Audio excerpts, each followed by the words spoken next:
So I think openness should be the floor. Signal model is a kind of integrity that we shouldn't think of as novel or exceptional or special. We should think of it as normal and be looking at everyone else like, why the fuck aren't you following us? Because we have a shared, we're all in different places on the same boat, right?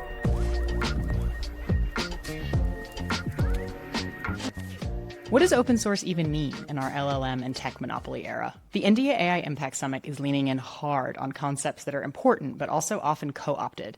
So in partnership with AI Now and the Aapti Institute, we've produced a series of interviews with some incredible people who live and breathe substance analysis and meaningful action into these concepts. And in this interview, I am talking with Meredith Whittaker about open source.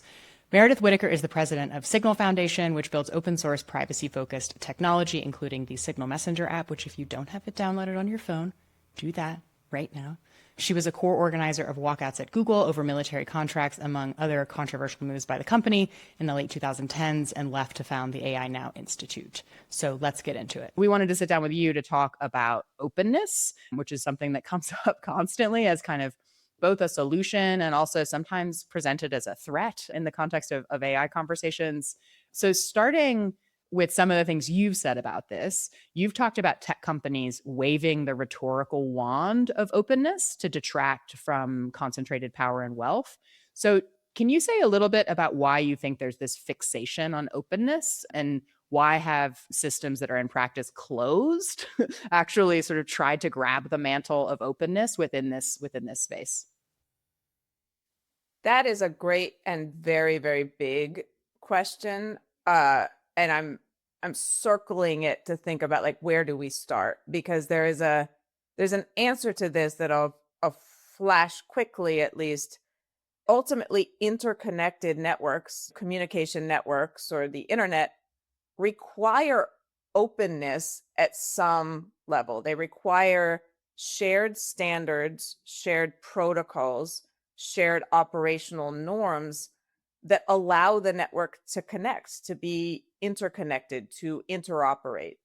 And so there's a layer of this that just the internet at many levels, at the lower levels of the stack, at the TCP IP layer, and many of these standards is constituted via open standards and sort of openly scrutable ways of doing things, without which it would not be possible, right?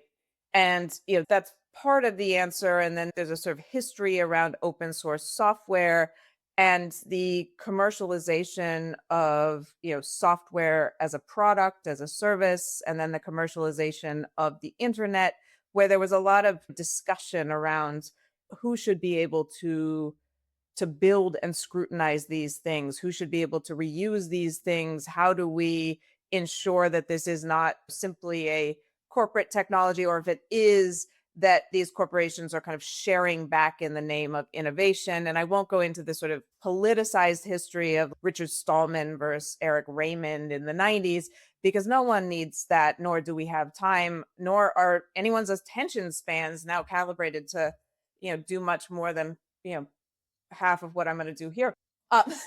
Um, But but I think I it's a think, really that long, that's 35 years ago. These ideas of openness played a crucial role in establishing modern technical practices, modern technical expectations. Systems work because of early open source projects. But the term has really taken a turn in the last few years, where that kind of legacy understanding of the value of openness for technology and technological progress has been sort of twisted in this AI yeah, era, if we can call it that. Do you want to say a little bit about what that has looked like?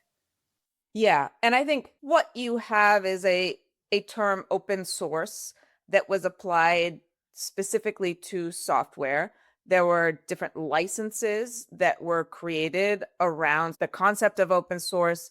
What can you do with open source software? You can reuse it, you can tweak it, you can modify it. But if you do modify it, you have to, under some of these licenses, provide those modifications back under the same terms so other people can use it. These were very precise and specific and endlessly pedantically debated protocols around what open source meant in very specific contexts.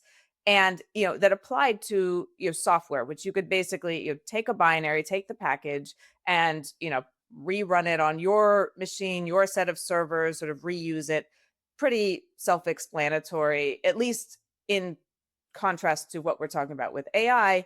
Then we have the reemergence of this deep learning paradigm of AI that is effectively at the early 2010s. You had a recognition that in the context of huge amounts of data, which had sort of been secreted and accrued in the context of the platform business model, in the context of huge amounts of infrastructure that was already built and calibrated to process and store this data, that early deep learning approaches from the late 80s, early 90s, were really useful and could do new things when those resources were available. So, that kind of marks the advent of this moment in AI. No, it wasn't 2023 when ChatGPT came out. This has actually been a paradigm shift, a brewing for over about 10 years here. And the key element there, the key novelty that evoked this new AI moment was the presence of concentrated amounts of data that had not been available before,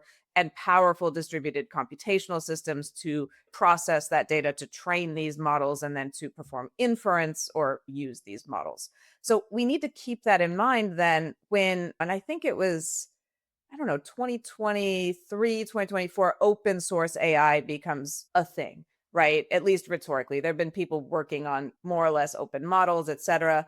And what you see there is effectively what we've called narrative arbitrage, which is evoking the concept of open source, which is, understood in the context of software. People have a rough idea of what that means. It's reusable, it's more democratic, we can all scrutinize it and tweak it. And that does decentralize power, arguably, right? Because you can then sort of access that and do your thing with it. Applying that term to AI models and systems without really explaining that the difference here is that you still need huge amounts of data. You still need huge amounts of labor. You still need huge amounts of infrastructure, both to train and to deploy and use these models. And so the halo of democratizing AI, reducing concentration of power, increasing scrutability is assumed by people who understand what open source means in the context of software to apply to AI, when in fact those capabilities, those affordances, those virtues do not cleanly map onto AI and AI systems. And I'll pause here just to say a little something about scrutability. Yes, an open weights model can be scrutable to some extent, but again, these are non-deterministic statistical models. You cannot just cut them open and get a cross section that will tell you why this answer and not that, why this determination and not that. And in the context of things like data poisoning attacks and the extraordinarily significant editorial decisions that go into defining the training corpus and then reinforcement learning with human feedback, which is kind of the labor intensive calibration process that gets these models prepared for business use and prime time. Scrutability doesn't give you the kind of insights in the context of an AI model that it would in the context of a software package. So that's both a too short and too long answer to that question. No, it's really helpful. And I think that halo and also narrative arbitrage in this context is, I think, very useful shorthand for describing what's happening. Because when you talk about openness, you're moving between sort of technical conceptions of openness and political, or at least like process questions of openness. And it feels like increasingly openness gets thrown around in geopolitical conversations to mean something not technical, but something kind of vibey. And I wonder if you want to talk a little bit about, when we go to these summits, how openness gets invoked by usually politicians when talking about these things. And it touches a little bit on sovereignty questions, but like, do you want to describe the way that openness has been used in these spaces to mean something that isn't actually traceable back to some of these more technical conceptions that they were originally understood to mean? I would almost argue that like half of the technical terms that I came up using in very precise ways are now just vibes based evocations of abstractions that the user seems to have either forgotten or never learned. Like we are living in a world where vibes and ideology and even a theological concept of what technology is seems to have inoculated the population zombie virus like, and half of tech is just running around praying to a sky god that lives on an Nvidia chip. So with that as the context of my answer, I think, look, we're in a situation, given the history of the commercialization of the internet and the way that historical investments and how that happened, and the neoliberal zeitgeist that turned it over to the private market without understanding that communication networks are naturally monopolistic and thus enabled a monopoly to form in the US that spread in terms of setting the standards, the terms, and the infrastructural dominance of these platform companies in the US that sort of emerged out of the commercialization of the internet. We're in a situation in which the poles of AI power exist, in the US. And then because China resisted the market reach of these US firms and sort of contained their market, built their own, had a large enough population to support that, and kind of, top down state control to mandate it. You have two poles in AI. And this is, China and the US, this is well known. This is not a secret, right? And you have other countries that have, or jurisdictions that have some capabilities, right? You have talents, or you might have data from various vertically integrated industries that collect data. You might have a handful of supercomputers. You have bits and bobs of the resources needed to create and deploy AI, but you don't have the full suite. You don't have hyperscaler infrastructure that spans the globe, which right now about 3 companies have about 70% of the infrastructure market, the cloud market. Those are Amazon, Google, and Microsoft. You don't have the distribution networks, whether that be licensing cloud APIs through your infrastructure that give people access to your AI models and let you make money off of them, or integrating these models into your social media platforms, which is a vehicle both for distribution of AI, exposing that to people who they call users, or the continual collection and creation of more data purportedly about these people and the context of their use of your service that can be used to feed the AI model and continually refresh it. And you don't have the legacy businesses, the marketplaces, the platforms, the advertising networks that can serve to cross subsidize the extraordinarily expensive infrastructure and compute and energy requirements needed to train these models. So there is an anxiety, and rightly so, among anyone who's not a major AI company or the US or Chinese state around where they stand in relationship to this powerful, new, but also old set of technologies, and a desire to figure out how you can have a piece of that as well. And I think that is matched then with, what I've called intellectual shame, a kind of hesitation, particularly among powerful men that I see constantly, where the same people who would rip apart a bad P&L document in a board meeting with incisive questions fail to ask a single question when presented with fantastical claims about AI and its capabilities.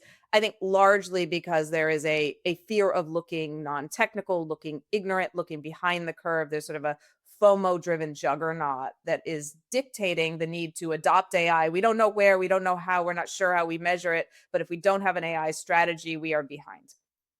So that sets the table. So why are we seeing openness invoked? Well, again, I think in the context of this failure to ask the right questions, in the context of this deep anxiety, in the context of a handful of US based companies, Chinese as well, but US is really dominant here, at least in the West, who have control over infrastructure, who have control over platforms that are dominating our information ecosystem, and who increasingly have a control over what I'll call kind of bureaucratic decision making via owning the models that are then licensed, out to governments and others via API contracts or what have you, this sort of AI as a service.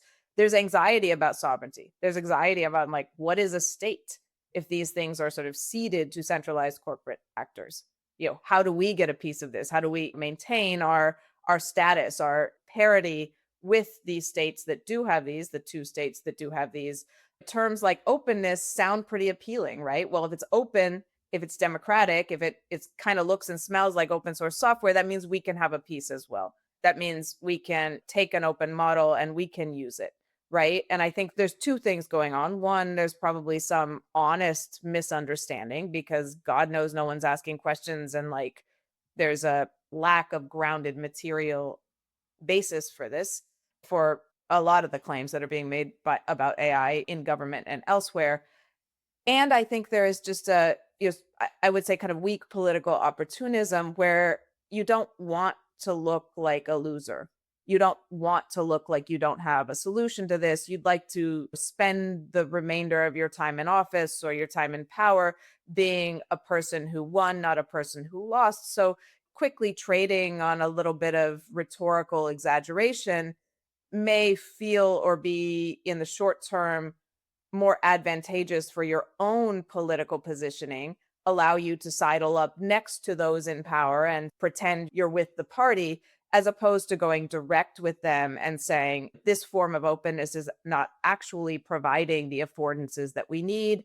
This form of sovereignty is actually not sovereign. This form of independence is actually not independent, etc. I also am imagining like, please, sir, may I have some openness as a as a Yeah. in these summit contexts. It's like that. They're looking for scraps on the table, these power struggles. Do you think there's a there? Like, is there something valuable that is being created in this context? And if there is, what would need to be deconstructed to unlock it from this concentration of power that is both sovereignty wise in the US and China? I mean, there's other countries also where there's research labs that are doing things that are akin, but also these giant territorially American companies. If there is there something there that you think we should try and access, build, develop for the purposes of public interest that actually would be meaningful? And if so, how do we create a context within which it's not dominated by a few players? I want to separate those points because I don't think the large scale, bigger is better deep learning approach to AI is realistically separable from those big players. That's just, those are network effects, economies of scale, distribution platforms, and the entanglement between the state and the AI industry, both of which recognize these technologies as extraordinarily important tools of geopolitical dominance. So all of that tells me that we're not going to have a one weird technical trick that just sort of unravels that. We're talking about political economic forces that are, even if we had technologies that were smaller, more nimble, and better, there would still be a deep vested interest in maintaining the bigger is better narrative because it is extraordinarily advantageous as a moat, a narrative moat around these significant political and economic advantages. However, I am not arguing, and I want to make this totally clear, that the models and the documentation that are surrounding particularly the most open forms of AI are bad in and of themselves. What I'm saying is they don't do the things many of their boosters or their adherents seem to think that they do, and that claiming that they do these things confuses us and distracts us from the type of solutions that we need. Being able to reuse a model can be very, very useful. Being able to, use it on prem in a given industrial setting that isn't sending data to a cloud provider may be necessary to maintain confidentiality. Being able to look at an open weights model and understand a little bit better what might need to be tweaked for our use case, being able to examine data sheets or the data set that was used for training or other affordances is very useful, and being able to kind of play with that and extend it is also very useful. All of those things are great. What they aren't is democratizing in any meaningful sense. And so, yes, by all means, please. But what I think we need to do as people who are technologically responsible and sort of grounded in a material understanding is disentangle the rhetorical halo, which is misplaced from what these things actually do, what the positive benefits of those might be in different contexts, and what they fail to do, and we thus must solve otherwise. Okay, so what I'm hearing you say is this approach of scale, scale, scale, computation, data, all of this like huge infrastructure necessary to build what's being proposed by these dominant actors. You can't compete on those terms, and unlocking value in that necessitates continuing to concentrate power.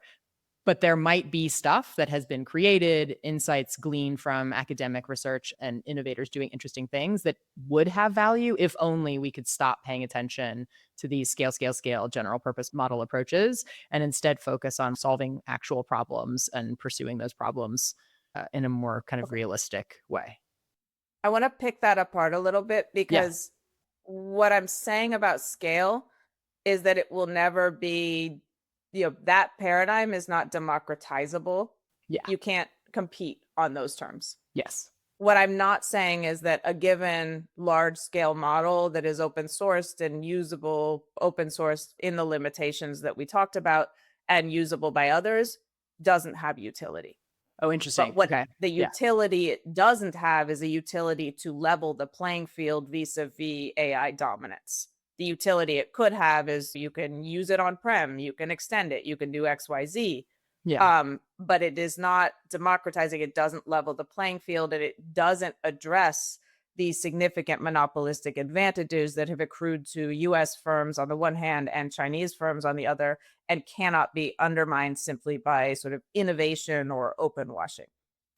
That's a super helpful distinction because it will always be a cast off value proposition from this concentration at that size. So there's always going to be like if you're using something that has been created in the context of this concentration and it's giant, even if you get value from that, which if it's on-prem and you're actually finding value from it, great. You're not going to like unlock some destabilizing force that repositions like those companies vis-a-vis these technologies. Yes, I think there's sort of two things. Is open source AI models useful? They can be useful.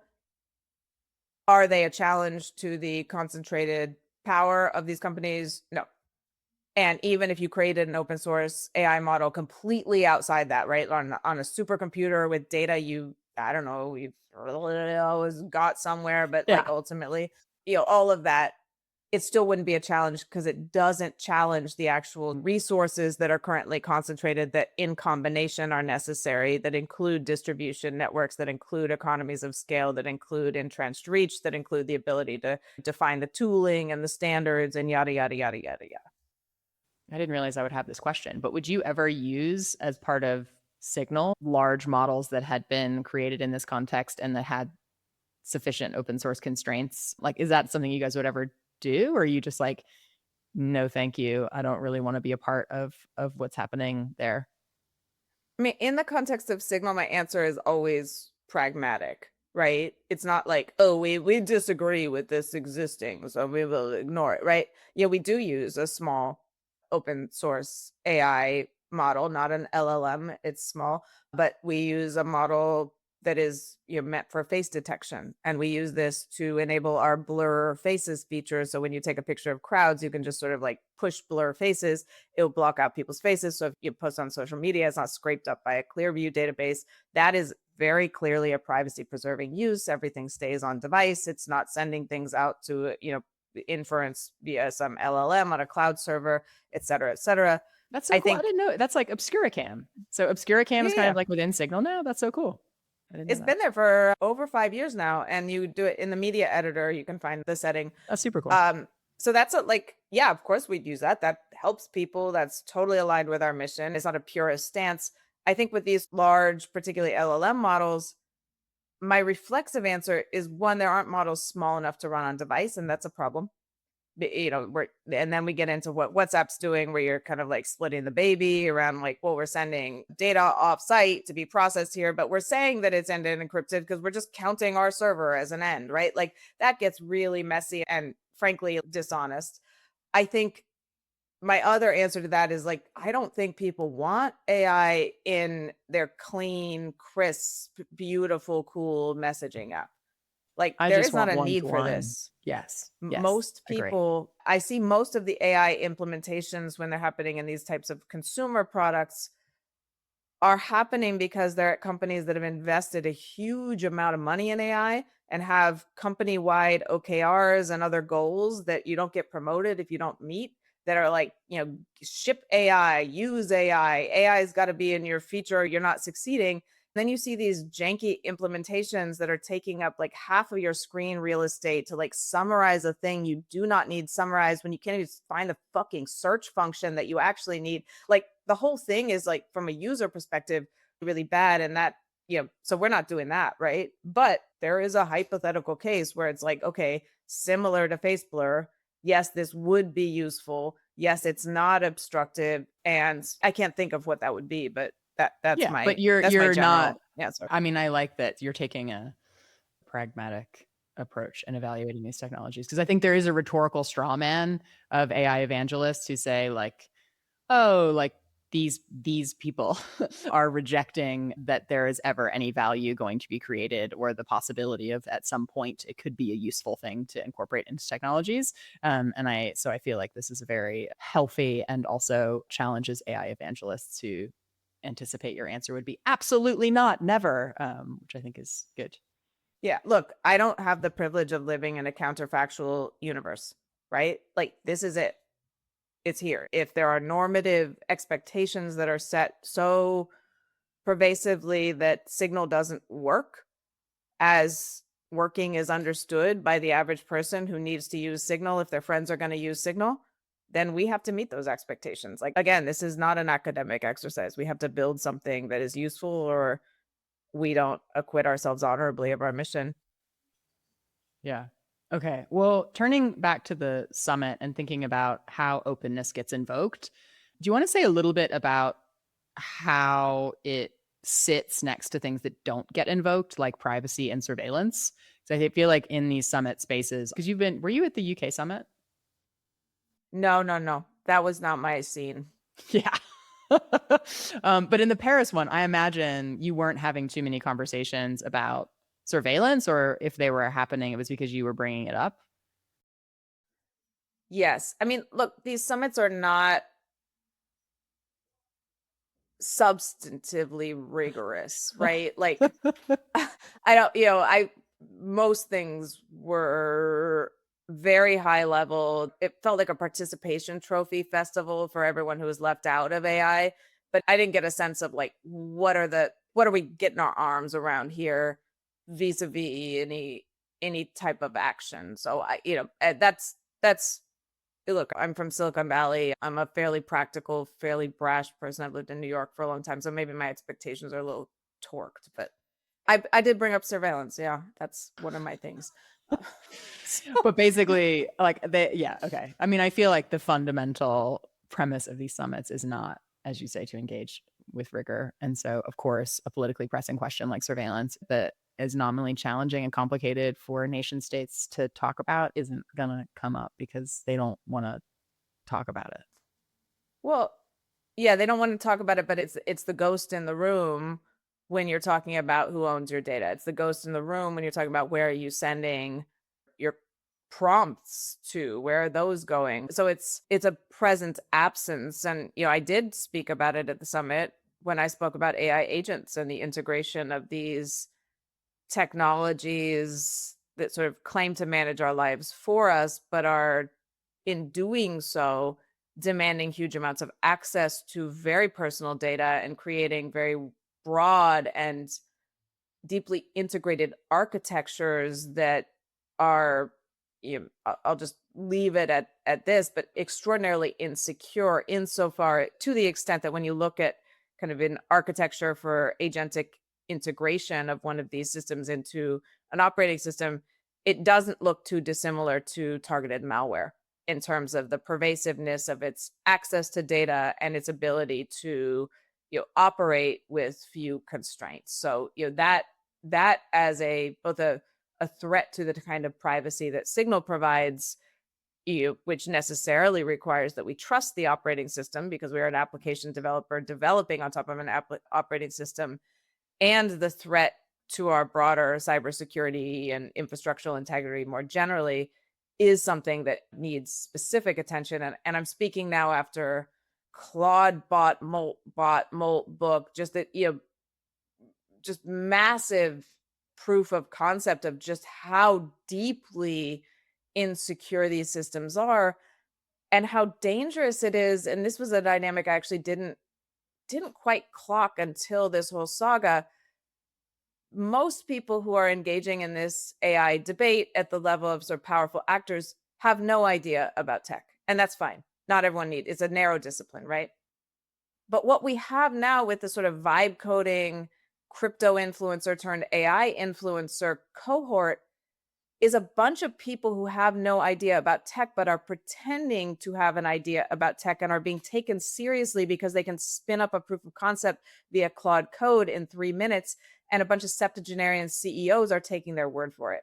So there is there's kind of almost like an elder abuse issue going on in terms of at the level of But those the AI elders, discourse. they know what it means to basically set an app to have permanent pseudo access to your device. Like they understand. Like I would think that some I of would the say a lot of the CEOs don't.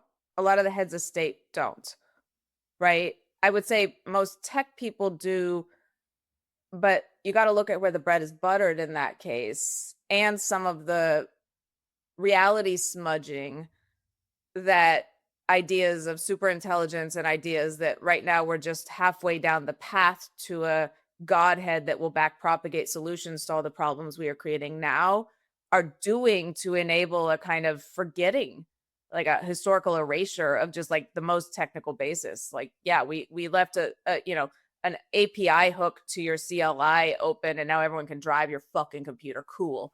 yeah. Right. And it's like, yeah, but don't you want agentic capabilities in your life? And aren't you terrified of being left out of the club of people who are moving forward toward the future? Yeah. It's so interesting because until you described it like that, I also hadn't thought it's the same class of people who, when someone challenges the validity of using an algorithm to make particularly complex qualitative decisions about a situation or a subjective situation and say, let's use a quant calculator to figure this out, they trust the quant calculator more than they trust actual people who are experiencing the situation to make wise subjective choices based on human knowledge and wisdom. And I hadn't thought about till this very second that, of course, the people that think that also would think that agents can be controlled and structured in a way that is higher quality than a human making decisions. Like, of course, it's that same crew that would put trust in an agent because they trust quant approaches to things, even though we've seen over and over again that that's not actually very smart. Yeah. And I think we're in a bit of a pickle here because, like, why wouldn't they trust that if Nobel Prize winners and all the heads of industry and the people at the heads of every major lab and world leaders are all saying it? It's difficult to stand outside of that and be like, no, I swear to God, I know what I know. Even those of us who have a type of inborn stubbornness like myself and a sort of a real human need to tend to my analysis and make sure it's rigorous, right? And there are a number of us as well. I can feel the pull of that. It's a lot warmer inside that house because you're in community, in a community of belief. And again, this is why I use the term theological. This is why I talk about a kind of religious fervor, because I really think that is operating here. And I don't think it deserves mockery. I don't think it deserves a sort of like the scorn that is, heaped by Richard Dawkins on the dumb sheep, right? Like people need meaning in their life. Behind the last answer, there is always another why, right? And I think in some cases, the need for meaning, the polycrisis of our world, the enchantment that we feel when we are met by a sentient interlocutor who seems to love us and hear us and supplicate to us, all of those things work on all of us. And people really want to be loved and accepted. And so there's a nexus of forces here. I'm not claiming kind of a theory of them exactly, but I think we have to take all of those things really, really seriously, because what I've seen happen in my industry, this sort of detachment from technical reality that the invoking abstractions as if they were the sort of ground truth is pretty stunning. And it's coming from a lot of the people who 15 years ago were sort of teaching me very pedantically the brass tacks of that material reality. Yeah, that's super interesting. I mean, you're seeing with uptake of these technologies by general users as well. I was talked to a journalist recently who was writing a piece about how to talk to your relatives that are kind of obsessively using AI. And I think one of my takeaways from the conversation was just that we haven't dealt with the human need to be listened to and the idea that you're going to have like an uncritical system talk and not be like judgy and not, I don't know, that like that has filled this human need to such a degree that it's actually kind of leading to huge user bases of these technologies is not something to ignore. And I feel like maybe we're learning the wrong lessons, and like shaming people who find value in it is a path towards further alienating them in a way that actually doesn't help us at all. Yeah. I don't think shame is useful usually. And I think it can give us a sense of superiority. But I think that is a cold comfort. We all find meaning. We all find community. We all want to be loved and accepted. And we may go about that in different ways, but recognizing that basic human need, I think it's actually very, very callous and very dangerous to shame that. Yeah. That that works on us as well. And I don't like that position of arch superiority and mocking. We're not dealing with stupid people. We're dealing with something else and a kind of playing on a type of fallibility, a type of fear. I don't know. But I just don't think you can win without grace. I think that's right. Okay, last question, a bit of a different speed. If you were to have kind of a one-on-one conversation with someone in a position of authority in government, making choices about how to engage with these technologies, thinking about openness, but also thinking more broadly than that, like what would you tell them in their pursuit to make good decisions on behalf of their constituents? I don't have a one weird trick. I'm like, you got to understand this and you got to look Yeah. at it. And then you got to understand that most of the problems you're facing are, in fact, not technical problems. Yeah. They're political and social problems. And those need to be addressed as sort of an inroad to undoing some of the dangers of ceding power and control to these technologies, but they're not separable, right? Okay, then I'll cheat and have a different last question, which is Signal does things in a very particular way, both in terms of how it manages encryption, in terms of how it conceptualizes users and like thinks of itself as a product.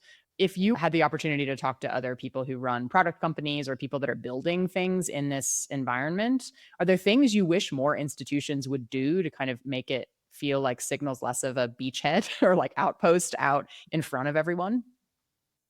Well, look, it's a bit absurd that Signal is the exception that proves the rule, given how much control we vest in these infrastructures. So, as a first order concern, Signal is open source, and we're open source. We're software, right? We're open source in the more clearly defined way, and we're open source because we are core infrastructure for the human right to private communication and free expression. And we are relied on in often life or death scenarios by people who really trust us, right? And we don't want them to trust us because Meredith is a good talker, because the marketing team is excellent. We want them to trust us because we're trustworthy. And we don't think that there is an ability to walk that trustworthy walk without being able to scrutinize what we actually do. Does the code map to my rhetoric? Is there an issue here that needs to be patched? And we have a huge number of the best in the security research community, the cryptographer world, the cryptography world, the hacker community, all of them scrutinizing our code regularly. I think of it as white blood cells looking for any issues, writing into our security mailing list, finding things that we can test and we can patch to make sure that we are actually running this core infrastructure with integrity. So I think openness should be the floor. Signal is also developing more than just Signal. We develop core technologies that Signal uses, like the Signal protocol, our sealed sender approach to protecting metadata, encrypting that from ourselves and everyone else except the people involved in a conversation. We are working with external researchers on post-quantum protection for encryption. All of this are things that raise the bar for the ecosystem.